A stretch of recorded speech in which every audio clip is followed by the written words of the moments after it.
नमस्कार दोस्तों, मैं हूं प्रशांत। स्वागत है आपका प्रतियोगिता दर्पण में। आज हम बात करने जा रहे हैं स्पेस डेब्री के बारे में। क्या है स्पेस डेब्री, क्या इश्यूज़ हैं इससे रिलेटेड, आइए डिस्कस करते हैं। हाल ही में ऑस्ट्रेलिया में एक स्ट्रेंज सी चीज़ सीधा कोस्ट पर यानी कि बीच पर तैरती हुई आती है और बाद में पता पड़ता है कि ये जो चीज़ है, ये जो एक तरीके से बहुत अजीब सा दिखने वाला ऑब्जेक्ट है, ये इसरो का एक rocket, basically PSLV, polar satellite launch vehicle, उसका पार्ट है। अब ये कहानी शुरू कैसे होती है? बेसिकली ये पर्थ के पास में एक जगह है, यूरियन बे करके। वहाँ पर 16 जुलाई को एक स्ट्रेंज सा ऑब्जेक्ट बीच पर आके सेटल डाउन कर जाता है। अब जो लोकल लोग हैं वहाँ हड़कंप मच जाता है। इसके बाद जो ऑस्ट्रेलियन गवर्नमेंट है वो भी काफ़ी सीरियसली लेती है इस चीज़ को। ठीक है, फाइनली ऑस्ट्रेलियन स्पेस एजेंसी ये अंदाज़ा लगाती है कि हो ना हो ये जो पर्टिकुलर ऑब्जेक्ट है ना, ये किसी स्पेस मिशन का पार्ट हो सकता है। फोटोज़ वगैरह सोशल मीडिया पे सर्कुलेट होते हैं और फाइनली पता पड़ता है कि ये जो मिस्ट्री ऑब्जेक्ट है ना, बेसिकली ये इसरो के रॉकेट का पार्ट है। इंडियन स्पेस रिसर्च ऑर्गेनाइजेशन यानी कि इसरो फाइनली इस बात की पुष्टि भी करती है, इस बात को क्लियर करती है कि हाँ, ये जो पोर्शन है ये काफ़ी पुराने हमारे मिशंस का पोर्शन है। Basically polar satellite launch vehicle, जो कि काफ़ी समय पहले तक यूज़ होता था, बेसिकली 2016-17 तक ही स्पेसिफिकली यूज़ किया जाता था। तो उस समय PSLV जब यूज़ किया जाता था तो उसके किसी मिशन का बेसिकली ये ऑब्जेक्ट है। तो अब यहाँ पर काफ़ी बवाल होता है। ठीक है, बवाल के बाद जो भी मतलब स्पेस डेब्री को लेकर के काफ़ी बातें उठती हैं। आगे हम डिस्कस करेंगे कि क्या इश्यूज आते हैं बेसिकली स्पेस डेब्री से। तो क्या ये पहली बार हुआ है कि मतलब किसी स्पेस मिशन का या किसी रॉकेट का जो डेब्री है, जो पार्ट है, वो जमीन पर आता है? कुछ इस तरीके का ऑब्जेक्ट था जो कि बीच पर आके सेटल डाउन कर गया। आप पिक्चर में देख सकते हैं। तो बेसिकली क्या ये पहली बार हुआ है कि जो स्पेस के मिशंस होते हैं उनके जो ऑब्जेक्ट्स हैं वो अर्थ ऑर्बिट में री एंटर कर जाते हैं और स्पेसिफिकली होता है ना कि लैंड पर हमें देखने को मिलते हैं? जी नहीं, ये पहली बार नहीं हुआ है। स्पेस एजेंसीज कुछ इस तरीके से अपनी प्लानिंग करती हैं ना लॉन्च की, कि जो स्पेस के बेसिक ऑब्जेक्ट्स होते हैं ना, बेसिकली जो स्पेस मिशंस के ऑब्जेक्ट्स होते हैं, अगर वो डिसइंटीग्रेट होने के बाद दोबारा अर्थ की ऑर्बिट में एंटर कर जाएं तो बहुत हाई चांसेस हैं कि वो ओशन में ही जाएंगे। कैसे? बेसिकली आप भी जानते हैं कि 70% of the earth surface is covered with water. जब 70% या उससे ज्यादा जो अर्थ सरफेस है वो सिर्फ और सिर्फ ओशन के पानी से कवर्ड है, तो ऑब्वियस सी बात है कि यार चांसेस भी इतने ही हैं। 70% चांसेस हैं कि जो स्पेस मिशन का जो ऑब्जेक्ट होगा वो ओशन वाटर में ही जाएगा। इसके अलावा स्पेस एजेंसीज जो प्लान करती हैं, मैंने आपको बताया अपने लॉन्च, तो अपने लॉन्च कुछ इस तरीके से प्लान करती हैं कि स्पेस एजेंसीज इस प्रोबेबिलिटी को और ज्यादा बढ़ा देती हैं कि उनके मिशन का अगर कोई भी ऑब्जेक्ट डिसइंटीग्रेट करने के बाद अगर अर्थ के ऑर्बिट में दोबारा एंटर कर जाता है और एटमॉस्फेयर में दोबारा एंटर करता है तो वो ओशन में ही गिरे जाकर। कैसे? आइए देखते हैं। जैसे इसरो का बेसिकली PSLV का जो पोर्शन है, जो ऑब्जेक्ट है, ये समुद्र में गिरा और तैरते हुए, फ्लोट करते हुए बीच पर आ पहुंचा। इसके बाद चाइना का एक रॉकेट है लॉन्ग मार्च 5B। इसके कुछ फ्रेगमेंट्स मिले थे बेसिकली पैसिफिक ओशन में नवंबर 2022 में। इससे पहले मई 2021 में चाइनीज रॉकेट का एक बड़ा सा पोर्शन, एक बड़ा सा पार्ट वो इंडियन ओशन में गिरा था। तो एक्चुअल में ये प्रोबेबिलिटी तो ऑलमोस्ट 70% होती ही है, क्योंकि हमारा जो अर्थ सरफेस है 70% is covered from oceans water. इसके अलावा जो लॉन्चिंग होती है ना, लॉन्चिंग से स्पेस एजेंसीज ये मेक श्योर कर लेती हैं कि बहुत हाई प्रोबेबिलिटी होनी चाहिए कि अगर स्पेस मिशन का कोई ऑब्जेक्ट डिसइंटीग्रेट होकर के एटमॉस्फेयर में दोबारा री एंटर कर जाता है तो वो ओशन में ही गिरे। कैसे? जनरली आप देखेंगे जितने भी लॉन्च पैड्स हैं ना, जितने भी, वो ओशन के आसपास ही हैं। इंडिया का आप अगर देखेंगे तो यहाँ कहीं इंडिया का जो लॉन्चिंग होती है बेसिकली श्रीहरिकोटा, आंध्र प्रदेश, वो यहाँ कहीं है। आप एक तरफ है बे ऑफ बंगाल, ठीक है। और लगभग वर्ल्ड के जितने भी लॉन्चिंग पैड्स हैं जहाँ से स्पेस मिशंस लॉन्च किए जाते हैं, आप देखेंगे मोर और लेस सारे कोस्टल एरियाज में ही हैं। तो ये हमने बात की कि क्या ये पहले हुआ था? नहीं, पहले भी स्पेस डेब्री कई बार एटमॉस्फेयर में री एंटर करी है और वो जमीन पर आती है। अब बेसिकली कई बार होता क्या है कि वो अर्थ सरफेस पर आ तो जाती है लेकिन वो ओशन में गिर जाती है, तो ऐसे बहुत कम चांसेस होते हैं कि वो डायरेक्टली लैंड पर फॉल करे और किसी तरह का डैमेज हो। ऐसा रेयर केस में होता है, ऐसा मैं नहीं कह रहा हूँ कि बिल्कुल भी नहीं होता है। अब प्रॉब्लम यहाँ पे क्या है? प्रॉब्लम है स्पेस डेब्री। ये तो हमने बात की उन ऑब्जेक्ट्स की जो एटमॉस्फेयर में री एंटर कर जाते हैं। आप देख रहे हैं कितना रिस्की है ये। तो अगर सपोज ओशन में नहीं गिरा होता और अगर ये किसी रेसिडेंशियल एरिया में गिरा होता तो कितने बड़े एक्सीडेंट होने के चांसेस थे। ठीक है, इसके अलावा हम बात कर रहे हैं उन ऑब्जेक्ट्स की जो ऑब्जेक्ट्स एटमॉस्फेयर में री एंटर तो नहीं कर पाते हैं लेकिन स्पेस में ही रह जाते हैं और उनका कोई यूज भी नहीं है। बेसिकली स्पेस डेब्री का मतलब है वो मैनमेड ऑब्जेक्ट्स जो स्पेस में तो हैं लेकिन इनका यूज नहीं है, इनका जो काम था वो हो चुका। जैसे आप देखते हैं रॉकेट जो हैं स्टेजेस में लॉन्च किए जाते हैं। अगर आप ये रॉकेट का अगर साइज है आपका, ठीक है, तो इसमें कुछ स्टेजेस होती हैं। ये कंपार्टमेंट्स होते हैं जहाँ पे फ्यूल और अदर लॉन्चिंग के लिए जो भी चीजें चाहिए होती हैं वो प्रेजेंट होती हैं, जैसे ऑक्सीजन बूस्टर्स वगैरह और ये सारी चीजें। तो जैसे जैसे ये यूटिलाइज होता जाता है ना रॉकेट से, ये पोर्शंस डिसइंटीग्रेट होते जाते हैं। ठीक है, आप अगर सोच रहे हैं कि पूरा का पूरा रॉकेट स्पेस में जाता है, नहीं, शायद फाइनली बस ये पोर्शन पहुंचता है। क्यों? क्योंकि देखिए लॉन्चिंग के टाइम पे क्या होता है कि फ्यूल बहुत ज्यादा चाहिए होता है। ठीक है, जो एस्केप वेलोसिटी होती है उसे मेंटेन करना पड़ता है, तभी आप अर्थ की ग्रेविटी से बाहर जा पाएंगे। उसे मेंटेन करने के लिए बहुत ज्यादा फ्यूल चाहिए, उतना ज्यादा फ्यूल आपको कैरी भी करना पड़ेगा। ठीक है, कैरी करने के साथ साथ यहाँ पे एक और दिक्कत आती है कि आपका अगर वेट ज्यादा है तो फ्यूल भी ज्यादा कंज्यूम होगा। तो ये जो टैंक्स है ना, इन्हें डिसइंटीग्रेट इसलिए भी किया जाता है जिससे कि कम से कम फ्यूल कंज्यूम हो। पूरे रॉकेट को ऊपर ले जाने के लिए ये वाला फ्यूल जैसे ही कंज्यूम होगा ये डिसइंटीग्रेट हो जाएगा, वेट भी कम हो जाएगा। तो आपके पास अगले स्टेज के लिए सिर्फ इतना रॉकेट बचा, इसके बाद अगले स्टेज के लिए सिर्फ इतने रॉकेट का आपको वेट ऊपर ले जाना है। तो ये एक बहुत बड़ा रीजन होता है कि ये डिसइंटीग्रेशन होती ही होती है और रॉकेट जो है स्टेजेस में ही ऊपर पहुंचता है ना। बट कई बार क्या होता है ना कि ये सारी जो चीजें हैं, ये जो डिफरेंट स्टेजेस के पार्ट्स हैं, ऑब्जेक्ट्स हैं, ये मोस्ट ऑफ द टाइम तो स्पेस में ही रहते हैं।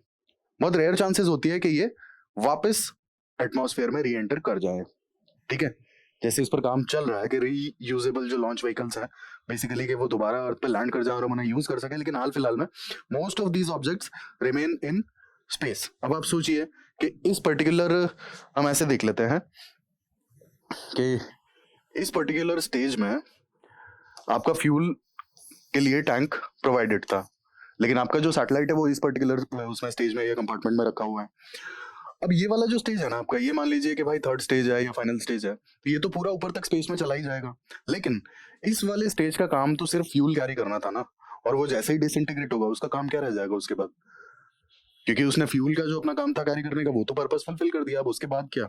कुछ नहीं। और आपको काम किस चीज से था? आपका जो मेन पर्पस था वो तो सैटेलाइट को ऊपर पहुंचाना था ना, वो तो पहुंच गई।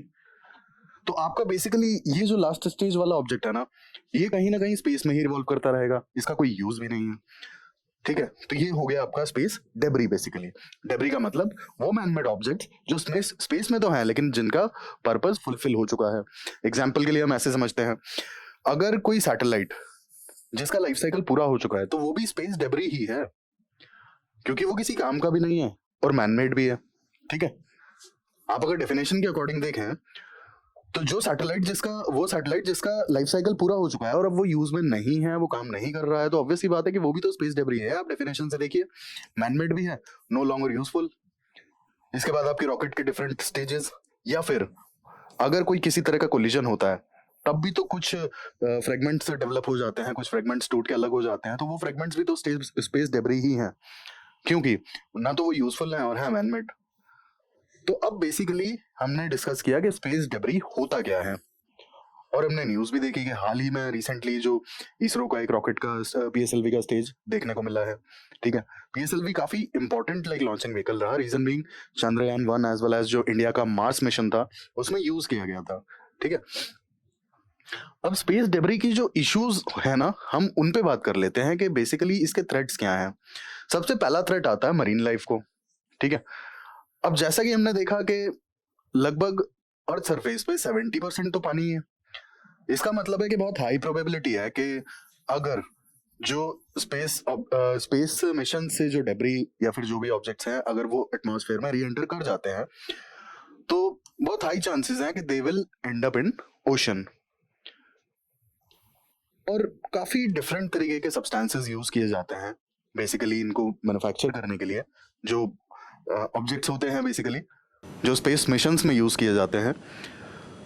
तो बहुत हाई चांसेस हैं कि ये ओशन में एंड अप करेंगे। और अगर ये ओशन में गिरे जाकर, अब ये जो स्पेस डेब्री है ना, ये ऑपरेशनल सैटेलाइट्स के लिए भी काफ़ी थ्रेट का काम करता है।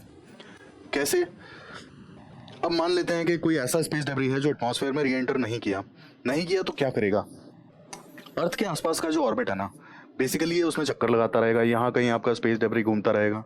ठीक है, ये आपका स्पेस डेब्री है, ये आपका स्पेस डेब्री है। लेकिन आप एक चीज़ और भी मैं आपको रिमाइंड करा दूं कि इस पर्टिकुलर ऑर्बिट में काफ़ी सारे सैटेलाइट्स भी घूम रहे हैं। क्या उनके लिए खतरा पैदा नहीं करेगा? बिल्कुल करेगा। क्यों? क्योंकि इस ऑर्बिट में बेसिकली ऑर्बिट की जो स्पीड होती है ना, यहाँ पर जो भी ऑब्जेक्ट्स होते हैं उनकी जो स्पीड होती है ना, काफ़ी तेज़ होती है, वो काफ़ी तेज़ होती है। तो इन दैट केस ये स्पेस डेब्री जो है ऑपरेशनल सैटेलाइट से कोलाइड कर सकता है,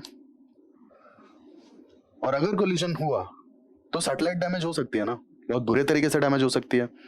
एक और इशू क्या आएगा अगर सैटेलाइट से कोलिजन होता है तो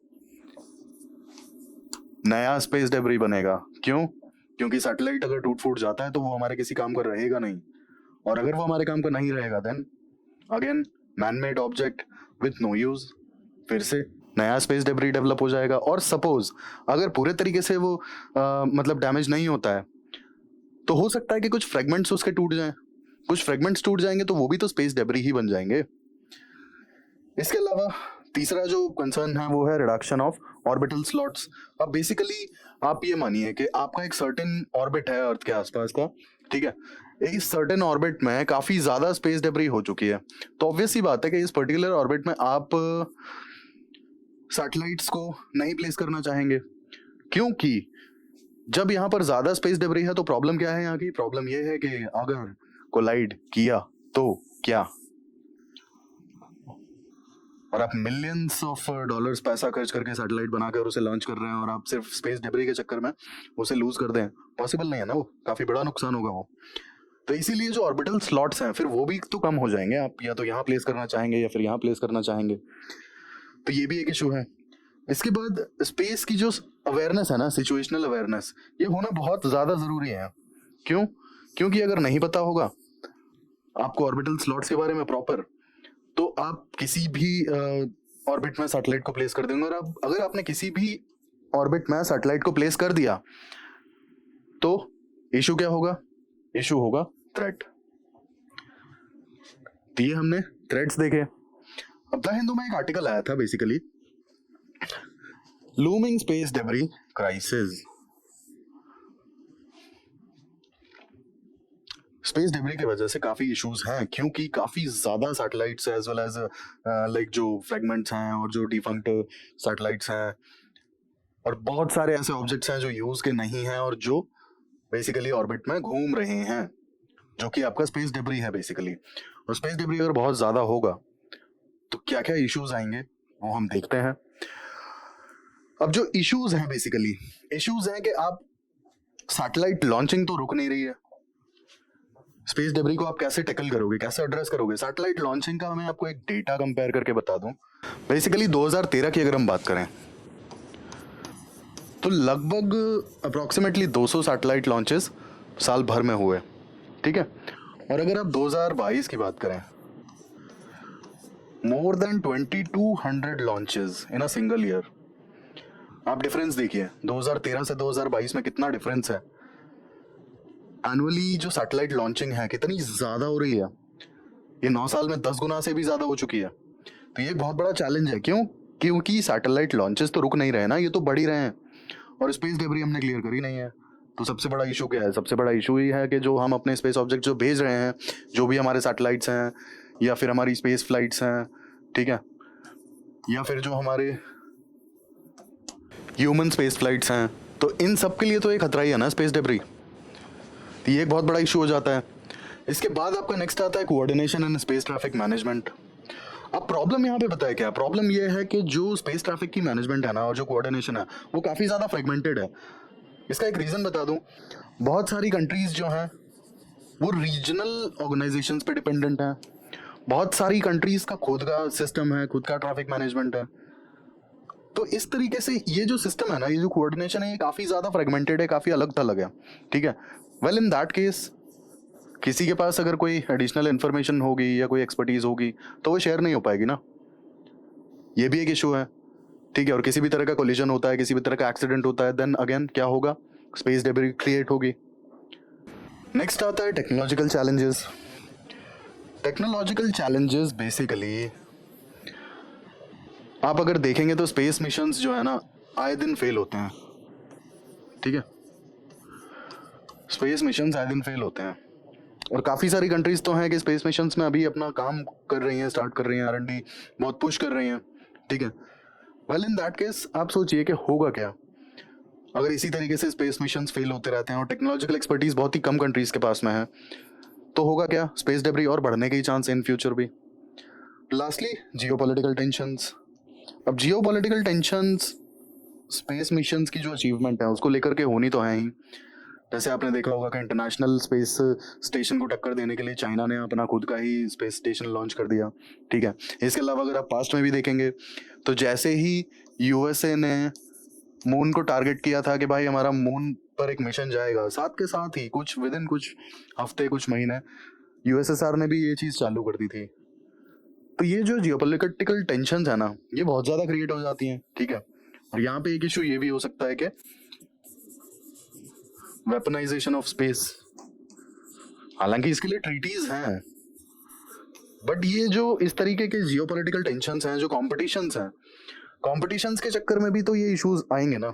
और ये जो कॉम्पिटिशंस हैं, कॉम्पिटिशंस के वजह से आप सोचिए कि मल्टीपल सैटेलाइट्स लॉन्च होंगी, मल्टीपल मिशंस लॉन्च होंगे, एट द एंड सारी चीजें it will and up into space debris. कभी ना कभी सबकी एक लाइफ साइकिल है, कभी ना कभी लाइफ साइकिल एंड होगी और वापस स्पेस डेब्रिस को कलेक्ट करके वापस अर्थ पे लाने के लिए तो हाल फिलहाल में हमारे पास कोई मैकेनिज्म नहीं है। काफी ट्राई किए जा चुके हैं, आगे हम डिस्कस करेंगे क्या क्या इनिशिएटिव्स लिए गए हैं बेसिकली, बट ये भी एक इसका एक टेंशन है। ठीक है, अब आप ये सोचिए कि स्पेस डेब्रिस को क्लियर करना और एड्रेस करना जरूरी क्यों है, व्हाई। हमने चैलेंजेस देखे हैं, हमने स्पेस डेब्रिस के थ्रेट्स देखे, तो अब आपको समझ में आ रहा होगा कि स्पेस डेब्रिस को क्लियर करना क्यों जरूरी है, basically why.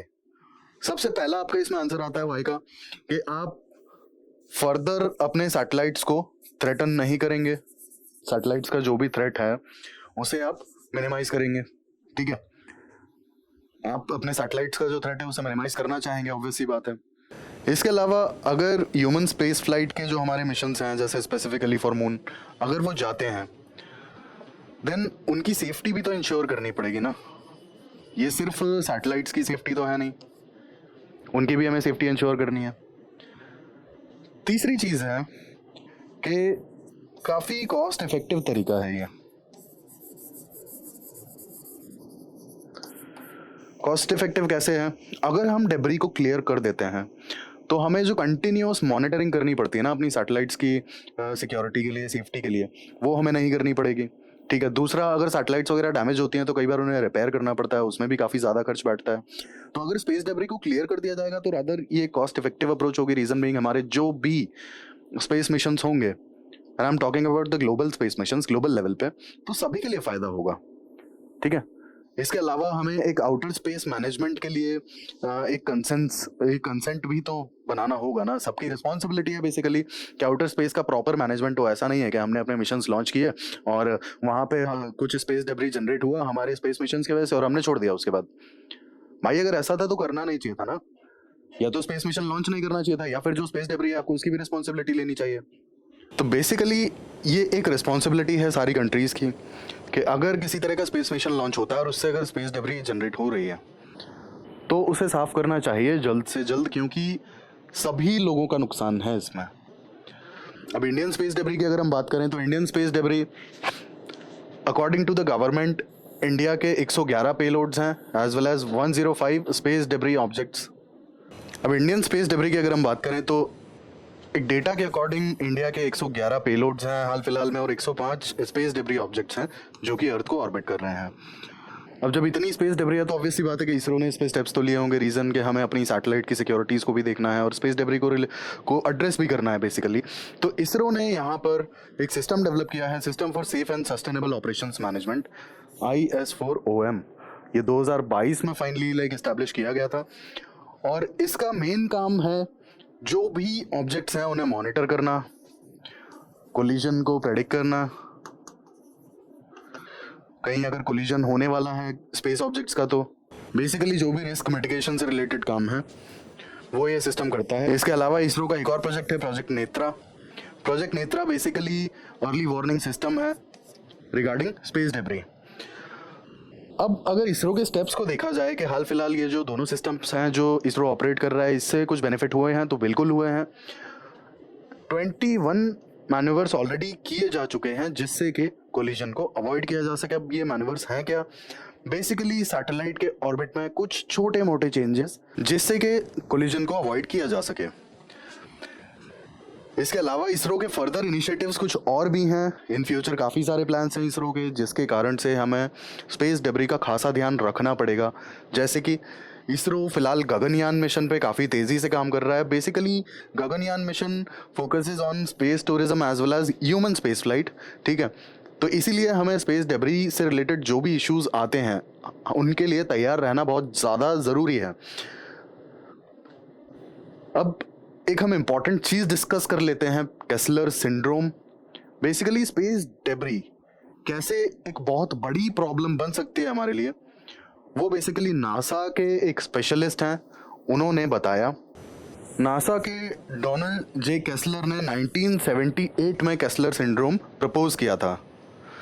Basically Kessler syndrome क्या कहता है? केस्लर सिंड्रोम के अकॉर्डिंग एक सिचुएशन आएगी जब जो स्पेस ऑब्जेक्ट्स है ना उनके बीच में इतने ज़्यादा कोलिजन होंगे कि ये एक साइकिल बन जाएगा, ठीक है।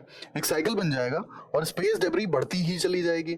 स्पेस डेब्री इतनी ज़्यादा बढ़ जाएगी कि जो नियर अर्थ ऑर्बिट है बेसिकली वो लगभग इम्पॉसिबल होगा यूज़ करना। कैसे? हम एग्जाम्पल से समझते हैं। अब बेसिकली केस्लर सिंड्रोम ये कहता है कि जब कोलिजन्स बढ़ेंगे, बेसिकली स्पेस ऑब्जेक्ट्स के बीच में जब कोलिजन्स बढ़ेंगे तो स्पेस डेब्री बढ़ती चली जाएगी और स्पेस डेब्री बढ़ती चली जाएगी तो कोलिजन्स और बढ़ेंगे और कोलिजन्स बढ़ते बढ़ते स्पेस डेब्री इतनी ज़्यादा बढ़ जाएगी कि एक सर्टेन टाइम पे जो अर्थ का ऑर्बिट है बेसिकली नियर अर्थ ऑर्बिट, इसे यूज करना इज नियर इम्पॉसिबल। कैसे? आप सोचिए ये दो ऑब्जेक्ट्स हैं स्पेस में, इनका कोलिजन आपस में होता है। सपोज ये फ्रेगमेंट इनके दो दो हो जाते हैं कोलिजन के बाद। अब सपोज ये जो चार ऑब्जेक्ट्स बने हैं ना, इन दो से इन चारों ऑब्जेक्ट्स का फिर से कोलिजन होगा।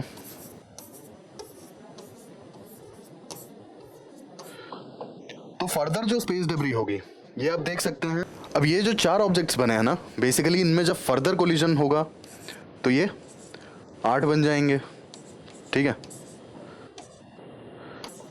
तो अब देखिए कि सबसे पहले सिर्फ 2 ऑब्जेक्ट्स थे और फाइनली जो है इनका कोलिजन होते होते होते होते 8 ऑब्जेक्ट्स बन गए और ये 8 फिर कोलाइड करेंगे, फिर और ज़्यादा स्पेस डेब्री बढ़ेगी। तो आप देख रहे हैं ना कि पहले सिर्फ 2 बड़े ऑब्जेक्ट्स थे, finally they convert into 8 smaller objects और ये 8 फर्दर कोलाइड करेंगे। तो इस तरीके से जो कोलिजन है ना ये एक साइकिल की तरह चलता रहेगा और ऑब्वियस ही बात है कि जो नियर अर्थ ऑर्बिट है वहाँ जितने ज़्यादा ऑब्जेक्ट्स होंगे उतनी ज़्यादा प्रोबेबिलिटी होगी कोलिजन की। ये एक बहुत बड़ा सिनेरियो है।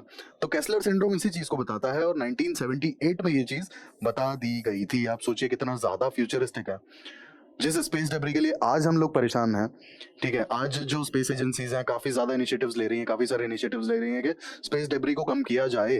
केस्लर ने ये चीज़ 1978 में ही बता दी थी कि स्पेस डेब्री को अगर कंट्रोल नहीं किया गया तो इन फ्यूचर बहुत ज़्यादा बढ़ जाएगी और नियर अर्थ ऑर्बिट को यूज़ कर पाना बहुत ज़्यादा मुश्किल होगा।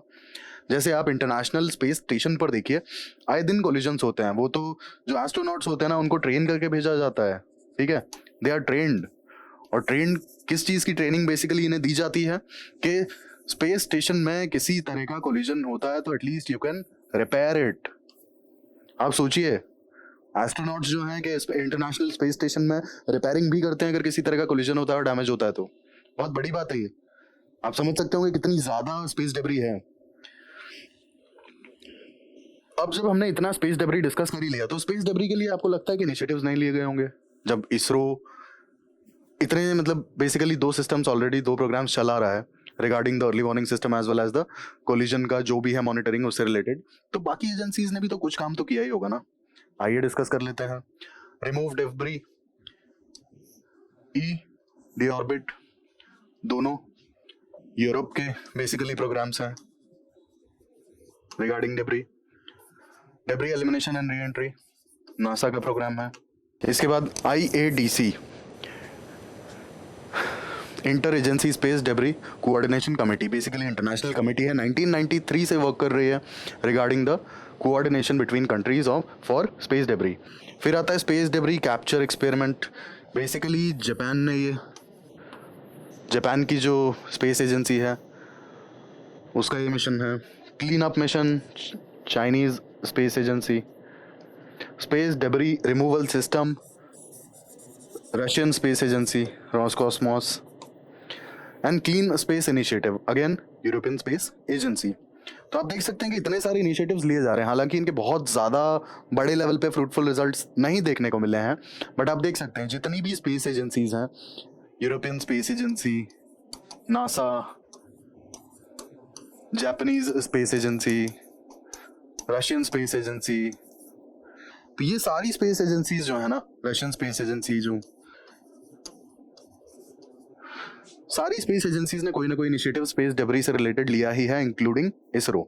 सभी को पता है कि जो डेब्री है स्पेस डेब्री बेसिकली उससे काफ़ी ज़्यादा नुकसान हो सकता है और इन फ्यूचर बहुत ज़्यादा ज़रूरत है कि उसे जल्द से जल्द कंट्रोल किया जा सके, एड्रेस किया जा सके। अब जब हमने स्पेस डेब्री की बात करी ली है तो हम स्पेस एक्टिविटीज़ से रिलेटेड जो UN की ट्रीटीज़ हैं उन पर भी नज़र डाल लेते हैं, क्योंकि ये भी काफ़ी ज़्यादा ज़रूरी हैं। तो बेसिकली यहाँ सबसे पहले आती है outer space treaty 1967, rescue agreement 1968, rescue of astronauts, जो भी एस्ट्रोनॉट्स वगैरह स्पेस में गए हैं उन्हें वापस लेकर आना, लायबिलिटी कन्वेंशन, बेसिकली अगर कोई भी किसी भी तरह का स्पेस ऑब्जेक्ट से एक्सीडेंट होता है then it is about liability, registration convention. अब जितने भी ऑब्जेक्ट्स जा रहे हैं ना अर्थ से स्पेस में उनका एक डेटाबेस होना चाहिए, रजिस्ट्रेशन होना चाहिए। Then lastly moon agreement 1979 regarding the activities on moon. अब यहाँ पर एक खास बात यह है कि इंडिया ने ये चारों रेटिफाई कर दिए हैं, चारों अग्रीमेंट्स। मून अग्रीमेंट इंडिया ने साइन तो किया है लेकिन अभी रेटिफाई नहीं किया है।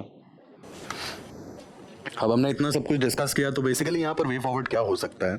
वे फॉरवर्ड जैसा कि हमने देखा कि स्पेस में ऑब्जेक्ट्स को ट्रैक करना हाल फिलहाल बहुत ज़्यादा ज़रूरी है। हम स्पेस डेब्री को बहुत इफेक्टिव तरीके से हाल फिलहाल में तो साफ़ नहीं कर सकते, लेकिन हमारी सैटेलाइट्स ऑलरेडी ऑपरेशनल है और उन्हें सेफ रखना, सिक्योर रखना, ये काम हमारा है। तो basically efficiently tracking and monitoring space debris to mitigate the risks. अब बेसिकली जो अर्ली वार्निंग सिस्टम्स हैं जैसे कि इसरो काम कर रहा है, ठीक है, तो इसरो के जो सिस्टम्स हैं वो भी तो कहीं ना कहीं एक अर्ली वार्निंग सिस्टम है रिगार्डिंग स्पेस डेब्री। इसके अलावा रीयूजेबल लॉन्च व्हीकल्स, जैसा कि मैंने आपको बताया था कि हालांकि ये चीज़ अभी इनिशियल स्टेज पर है, ठीक है, बट ये बहुत ज़्यादा ज़रूरी है। अब इसमें होता क्या है ना कि रीयूजेबल लॉन्च व्हीकल्स बेसिकली जैसे हमने देखा था शुरुआत में कि रॉकेट की स्टेजेस होती हैं भाई साहब डिफरेंट, ठीक है, डिफरेंट स्टेजेस हैं और आपके जो रॉकेट्स हैं, रॉकेट्स डिसइंटीग्रेट होती चली जाती हैं स्टेजेस। जैसे स्टेज 1 ये होगा तो ये पोर्शन डिसइंटीग्रेट होगा, ठीक है, स्टेज 2 है तो ये वाला पोर्शन भी डिसइंटीग्रेट हो जाएगा, स्टेज 3 है तो ये वाला पोर्शन भी डिसइंटीग्रेट हो जाएगा। बट अब आप सोचिए कि ये जो लॉन्च व्हीकल्स के पोर्शंस हैं ना, ये जैसे स्पेसएक्स है, स्पेसएक्स बेसिकली इस पे काम कर रहा है, ठीक है, तो ये आपका एटमॉस्फेयर में दोबारा एंटर कर जाएंगे, आप इसे कलेक्ट कर लेंगे। आपने इसे एक बार कलेक्ट कर लिया, आप नेक्स्ट लॉन्च में दोबारा उसे यूज कर पाएंगे। अगर ये एक बार ऑर्बिट में एंटर कर गया, ठीक है, एटमॉस्फेयर से बाहर चला गया, तो फिर तो ये भी स्पेस डेब्री बनकर रह जाएगा ना, और अगर ये अर्थ पे वापस आ गया तो हम इसे यूटिलाइज कर पाएंगे, ठीक है, तो हमारे तो काम का होगा ना ये, अगर अर्थ पे वापस आ गया, एटमॉस्फेयर में री एंटर कर गया तो। और अगर नहीं आया और स्पेस में चला गया तो वहाँ डेब्री बन जाएगा बेसिकली। तो बेसिकली हमें ये कोशिश करनी है इन फ्यूचर के हमारे जो भी स्पेस के मिशंस होंगे हम उसमें reusable launch vehicles at least use कर सकें। फ़ायदा क्या होगा इसका? फ़ायदा ये होगा स्पेस डेब्री जो है हमारी वो कहीं ना कहीं कम हो जाएगी। स्पेस डेब्री को, क्योंकि हमारा मेन कंसर्न तो कम करना है ना हाल फिलहाल के लिए। कलेक्शन तो बाद की बात है, हम कितना कलेक्ट कर पाते हैं, कितना एफिशिएंटली कलेक्शन हो पाता है, वो चीज़ें बाद में आती हैं।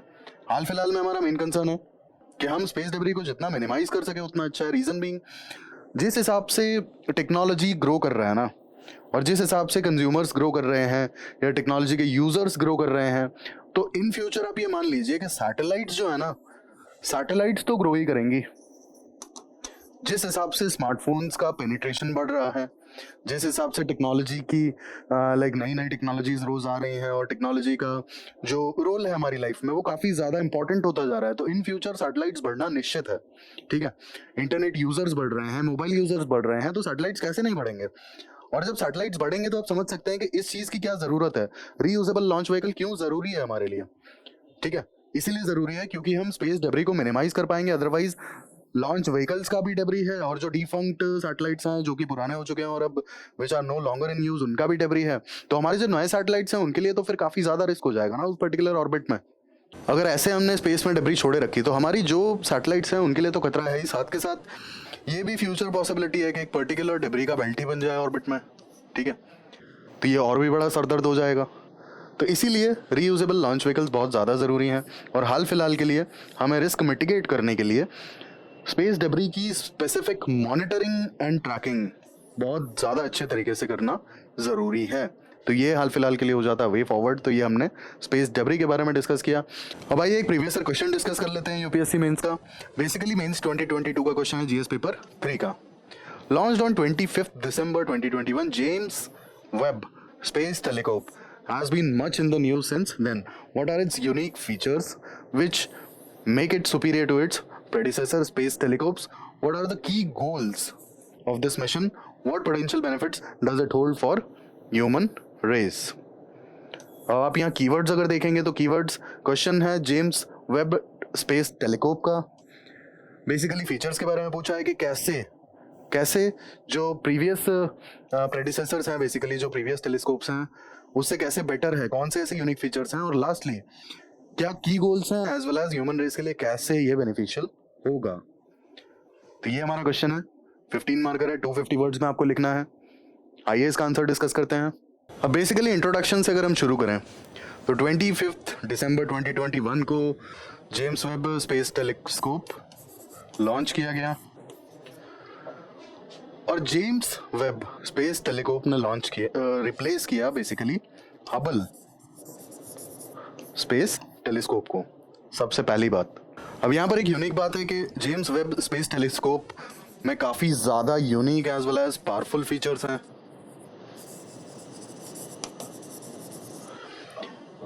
इन्हीं यूनिक और पावरफुल फीचर्स को हमें डिस्कस करना है। बेसिकली यूनिक फीचर्स, तो आपका हेडिंग होगा यूनिक फीचर्स।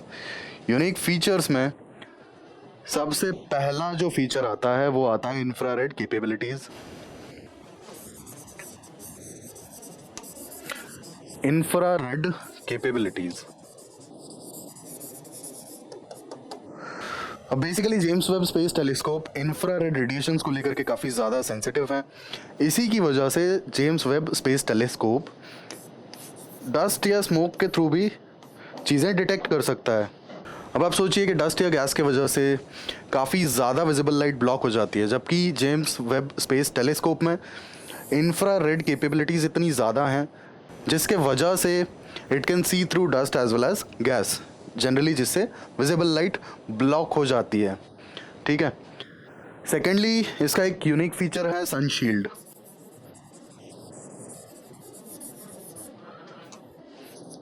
सनशील्ड, अब ये जो सनशील्ड है ना, बेसिकली ये सन से प्रोटेक्ट करता है और हीट होने से बचाता है स्पेस टेलीस्कोप को। अब स्पेस टेलीस्कोप अगर गर्म नहीं होगा तो वो लार्जर वेवलेंथ्स पर ऑब्जर्वेशंस ले पाएगा। तो सनशील्ड की वजह से काफ़ी ज़्यादा लॉन्गर वेवलेंथ्स पर ऑब्जर्वेशंस लेना और काफ़ी सेंसिटिव तरीके से, sensitive like with sensitivity observations को रिकॉर्ड करना, ये काफ़ी अच्छा एक यूनिक फीचर है बिकॉज ऑफ द सनशील्ड। ज़्यादा बड़े वेवलेंथ्स पर ऑब्जर्वेशंस ले पाना और बहुत सेंसिटिव तरीके से विद ग्रेटर सेंसिटिविटी। ठीक है, अगर कोई छोटा सा भी वेरिएशन है तो वो भी रिकॉर्ड होगा, ऐसा नहीं है कि बहुत बहुत माइन्यूट सा जो वेरिएशन है वो रिकॉर्ड नहीं हो पाएगा। सनशील्ड का ये बेनिफिट है। तीसरा आता है इसका यूनिक डिज़ाइन। ठीक है, डिज़ाइन एज इन के इस टेलीस्कोप को फोल्ड किया जा सकता है और आसानी से डिप्लॉय किया जा सकता है, जिसके वजह से काफ़ी बड़ा साइज होने के बावजूद भी ये रॉकेट के थ्रू लॉन्च किया गया और किया जा सका बेसिकली। तो ये हमने इसके यूनिक फीचर्स की बात की, sun shield, unique design as well as infrared capabilities. तो ये बेसिकली जो यूनिक फीचर्स हैं कंपेयर किए गए हबल टेलीस्कोप से। अब की गोल्स की अगर बात की जाए तो की goals basically to observe the universe, universe को ऑब्जर्व करना,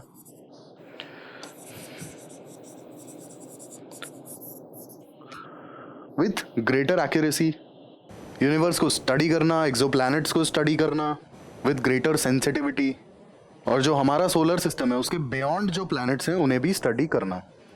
ठीक है, जैसे एग्जांपल के लिए आपके ब्लैक होल्स हैं, ब्लैक होल काफ़ी ज़्यादा इंपॉर्टेंट फिनोमेना हो जाता है। ठीक है, और इसे ऑब्जर्व करना बेसिकली, और जो भी इंपॉर्टेंट यूनिवर्स के जो फिनोमेनाज हैं उन्हें ऑब्जर्व करना। और जो मतलब बेसिकली अब इन सारी स्टडीज़ का फ़ायदा क्या होगा कि यूनिवर्स का ओरिजिन कैसे हुआ, कहीं ना कहीं आपको जो सवालों के जवाब मिलेंगे वो यहीं से मिलेंगे। जब आप उसे इन डेप्थ स्टडी करते रहेंगे प्लैनेट्स को, उनके ओरिजिन को, तभी तो पता पड़ेगा ना। और क्योंकि हमारे पास में कोई ऐसा रिकॉर्ड तो है नहीं कि भाई हाँ मतलब जो अर्थ का या फिर यूनिवर्स का ओरिजिन कब हुआ, हमारे पास कोई सॉलिड इसका एविडेंस तो है नहीं। जैसे अर्थ की लाइफ लगभग 4.6 बिलियन ईयर्स बताई जाती है। ठीक है, वो भी हमारे जो साइंटिफिक रिकॉर्ड्स हैं उसकी वजह से, जो भी हमारे एक्सपेरिमेंट्स होते हैं। बट इसका क्या कोई मतलब यूनिवर्सल रिकॉर्ड है या फिर कोई मतलब ऐसा एविडेंस है जिससे हम एग्जैक्टली अंदाज़ा लगा लें कि अर्थ की लाइफ इतनी ही है? थोड़ी बहुत आगे पीछे होगी, ऑब्वियस सी बात है। तो ये यूनिवर्स का ओरिजिन क्या है, कैसे ओरिजिन हुआ, कैसे बना, कैसे स्टार्ट हुआ, कैसे सारे प्लैनेट्स का फॉर्मेशन, सोलर सिस्टम का फॉर्मेशन, ये सारे सवालों के जवाब हम आज भी ढूंढ ही रहे हैं। इसीलिए ये स्पेस टेलीस्कोप काफ़ी ज़्यादा इंपॉर्टेंट हो जाता है हमारे लिए, इन सारे सवालों के जवाब देने के लिए बेसिकली। इसके अलावा ह्यूमन रेस के लिए एक ऐसे बेनिफिशियल हो सकता है, apart from like universe exploration as well as हमारे जो यूनिवर्स के ओरिजिन के सवाल हैं, उसके अलावा ह्यूमन रेस के लिए बेनिफिशियल हो सकता है कि जो नई टेक्नोलॉजीज़ हैं उन्हें एक्सप्लोर किया जाए, इसके बाद डार्क मैटर को एक्सप्लोर किया जाए।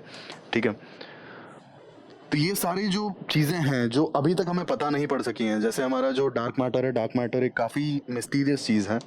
ठीक है, और अभी भी ये इस पर रिसर्च ही चल रहा है। ठीक है, अब कुछ रिपोर्ट्स की माने तो लगभग 80% या उससे ज़्यादा जो मैटर है वो डार्क है बेसिकली, और जो विजिबल मैटर है वो शायद 5, 10, 15% होगा। अब इसे डार्क मैटर कहते क्यों है? बेसिकली डार्क मैटर इसलिए कहा जाता है क्योंकि सिर्फ 2 रीज़न समझिए इसके। डार्क मैटर यानी कि डीएम क्यों कहा जाता है? बेसिकली डार्क मैटर इसलिए कहा जाता है क्योंकि पहला, चार्ज नहीं होता है इन मैटर पे कोई भी। दूसरा, वेट होता है इसलिए इन्हें मैटर कहा जाता है। ठीक है, सॉरी, वेट होता है। तीसरा, लाइट एमिट नहीं करते हैं ये। अब आप देखिए, चार्ज नहीं है कोई भी, जैसे पॉजिटिव नेगेटिव कोई भी चार्ज नहीं है इनके ऊपर, लाइट एमिट नहीं करते इसलिए डार्क कहा जाता है, और क्योंकि इनके पास में अपना खुद का वेट है इसलिए इन्हें मैटर कहा जाता है। और ये अभी भी काफ़ी मिस्टीरियस है बेसिकली, ऐसा मानते हैं काफ़ी साइंटिस्ट कि 80% या उससे ज़्यादा जो मैटर है वो डार्क ही है, और शायद जो विजिबल मैटर है यानी कि जो जिन मैटर के पास में चार्ज है या तो पॉजिटिव या नेगेटिव, जो लाइट एमिट करते हैं, ऑब्वियसली जिनके पास में वेट भी है, ऐसा मैटर शायद 5, 10, 15% के लगभग ही है। तो ऑब्वियस ही बात है कि डार्क मैटर पे भी हमें रिसर्च करना ज़रूरी है और उसके बारे में भी जानना ज़रूरी है। तो कहीं ना कहीं ये टेलीस्कोप हमें डार्क मैटर के वर्ल्ड में भी काफ़ी ज़्यादा हेल्प कर सकता है। तो ये हमने देखा कि ह्यूमन रेस के लिए क्या क्या बेनिफिट्स होंगे, बेसिकली यूनिवर्स से रिलेटेड जो भी सवाल हमारे हैं अभी उनके जवाब ढूंढने में हमारी हेल्प करेगा। ठीक है, नई टेक्नोलॉजीज़ को डेवलप करने में हमारी हेल्प हो जाएगी, डार्क मैटर से रिलेटेड जो रिसर्च है उसमें पुश मिलेगी। तो ये 3-4 बेनिफिट्स होंगे मैनकाइंड के लिए। हम इसे अच्छे से एलैबोरेट कर सकते हैं और 250 वर्ड्स का आंसर हमारा कंप्लीट हो जाएगा। और हम यहाँ बहुत पॉजिटिव एंड पे कंक्लूड करेंगे कि हम जैसे जैसे आगे बढ़ेंगे हमें नई नई मिस्टीरियस चीज़ें पता पड़ती रहेंगी, तो हमें हमेशा टेक्नोलॉजी को अपग्रेड करते रहना पड़ेगा, और जितना हम टेक्नोलॉजी को अपग्रेड करेंगे उतना ज़्यादा डिटेल में हमें चीज़ें पता पड़ेंगी। तो ये हम आज कंक्लूड करते हैं अपने टॉपिक को। स्पेस डेब्री के बारे में बेसिकली हमने डिस्कशन किया। स्पेस डेब्री से जितने भी इश्यूज अराइज होते हैं, जो चैलेंजेस हैं, थ्रेट्स हैं, क्यों ज़रूरी है स्पेस डेब्री को क्लियर करना, क्या इनिशिएटिव्स हैं जो India as well as global level पे लिए जा रहे हैं, हमने सारी बातें करी। वे फॉरवर्ड की बात करी कि क्यों ज़रूरी है स्पेस डेब्री को एड्रेस करना, क्या रीज़न है कि हमें स्पेस डेब्री को जल्द से जल्द एड्रेस कर देना चाहिए। इसके अलावा हमने एक प्रीवियस ईयर क्वेश्चन भी डिस्कस किया, ठीक है, बेसिकली साइंस एंड टेक का क्वेश्चन था और स्पेस से रिलेटेड था, इसलिए हमने डिस्कस किया। तो ऐसी ही इन्फॉर्मेटिव वीडियोस के लिए प्लीज़ हमारे साथ जुड़े रहिए। जुड़े रहने के लिए प्लीज़ सब्सक्राइब करें, लाइक करें, शेयर करें। और एज आई ऑलवेज से, अगर आपको किसी स्पेसिफिक टॉपिक पे कोई पर्टिकुलर वीडियो देखनी है, then do let me know in the comment box. For sure I will make it ASAP। Thank you, thanks for watching.